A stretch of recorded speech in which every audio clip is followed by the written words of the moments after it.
I welcome you and thank you so much for sharing your stories. And I've taken notes, but we have already known about your family members and your loved ones.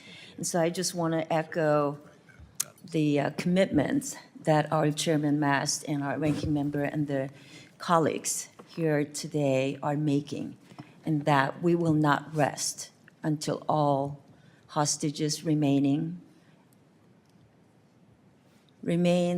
or we don't, as you mentioned, Ilma, we want to see your boyfriend come live, not in a bag. And I really took that to heart, and I'm so sorry for the personal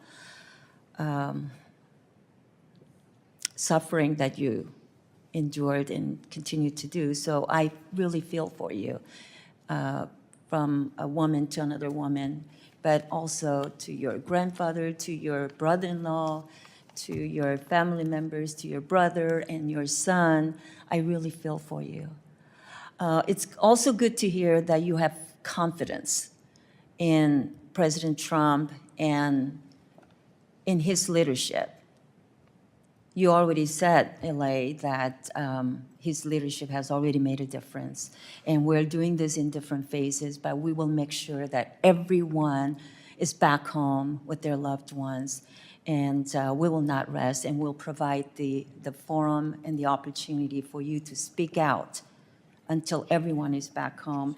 So I just wanted to also echo that Hamas's repeated attempts to exploit the recent hostage transfers is a good reminder of the need to work hand in glove to ensure an attack like this can never happen again. So I hope you will continue to speak out and tell us what steps are needed, in your view, to ensure that we can achieve Hamas enduring the defeat.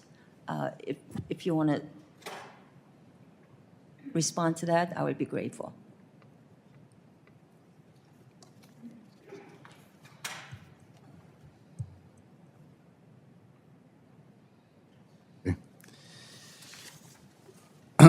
Thank you again. I think there are multiple areas that Congress can help. Probably the most important is to support President Trump administration in their efforts to bring our loved ones back home.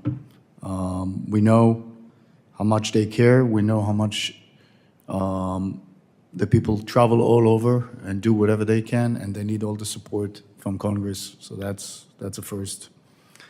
The second, from our perspective, there are some economical sanctions that should be put on any charity organization that support Hamas to this day, and we gotta block them. And we gotta make sure that Hamas is not getting any financial aid. And that's something that obviously is done through different countries. We keep on hearing that there's still ways that they're getting their funds. And both Hamas and Iran, their biggest supporter, should be blocked. And then from our perspective, we also feel that the Arab countries need to take action against Hamas and say loud and clear that even according to Islam, holding hostages remains is against any religious values, and they should call on Hamas on that. And Hamas should release immediately the remains of hostages taken and not use them as bargaining chips. That's against any religious value and any humanitarian law. So thank you. Thank you for taking this into consideration. Thank you. Moshe? If I may add, and thank you for asking this.